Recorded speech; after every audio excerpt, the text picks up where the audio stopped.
Salut! Bienvenue dans l'Instant, l'émission qui te présente des séries en moins de quelques minutes. Et aujourd'hui, ça va parler de culottes. Punchline, c'est donc un animé de 12 épisodes de plus ou moins 24 minutes et qui est sorti en printemps 2015. Nous suivons ici Yuta Hiridatsu, qui retourne à sa résidence pour les vacances de Noël. Mais pas de chance pour lui, son bus va être pris en otage. Heureusement, il se fera vite sauver par une super-héroïne, mais qui par la suite se retrouvera en difficulté. Et c'est à ce moment-là que Yuta va voir une...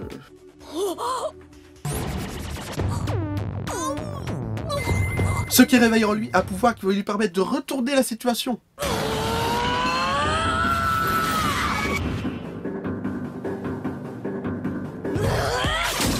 Suite à ces événements, il va se réveiller face à un fantôme de chat pervers, et qui parle. En gros, ça va être le tutoriel de l'histoire. Il lui apprendra qu'un esprit malfaisant a pris possession de son corps. Devenu un esprit errant, il va devoir retrouver un livre qui lui expliquera comment retourner dans son corps. Et je m'arrête là, parce qu'en fait l'histoire est en deux parties. La première partie, c'est surtout une tranche de vie avec beaucoup d'humour, mais qui malgré ça sera peut-être la raison pour laquelle beaucoup de personnes vont lâcher la série. Alors qu'en vérité, tout ce qui se passe dans la première partie est extrêmement important pour la seconde partie, qui est là vraiment d'un tout autre niveau. Il y a de l'action, de l'humour, une excellente intrigue et une finale explosive. Alors, qu'est-ce qui vous empêcherait de regarder cette série? Le fanservice. Ou plutôt le running gag. Comme je l'ai dit au début, les culottes c'est quelque chose qu'ils ont mis bien en avant pour vendre la série. Alors qu'en réalité, si vous avez vu la bande-annonce, tous les extraits qu'ils ont montrés, c'est quasiment tout ce qu'il y a dans la série. Vous en aurez très peu par épisode. Sauf dans le premier pour bien montrer comment fonctionne le pouvoir de Yuta. Une culotte, son pouvoir s'active. Deuxième culotte, il explose et une météorite s'écrase sur Terre.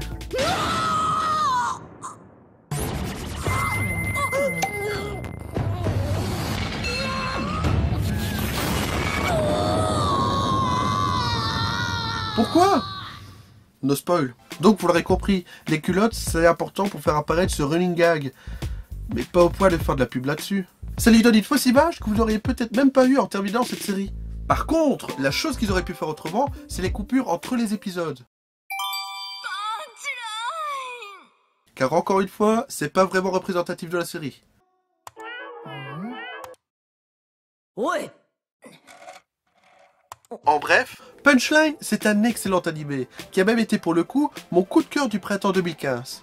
Cette série mélange mystère, tranche de vie, super-héros, science-fiction, une bonne dose d'humour et avec une deuxième partie avec énormément d'action, sans compter une excellente ambiance musicale très bien choisie pour le coup, mais on retiendra quand même une publicité ratée faisant passer ce shonen pour un véritable hentai. Non, quand même pas. Si, bah si. Ne faites donc pas attention au fanservice, car je pense que vous risqueriez de passer à côté d'une série que vous allez adorer. Par contre, si tu connais déjà ces séries, surtout n'hésite pas à me dire ce que t'en penses dans les commentaires. Et sur ce, moi je vous dis à très bientôt pour une prochaine vidéo.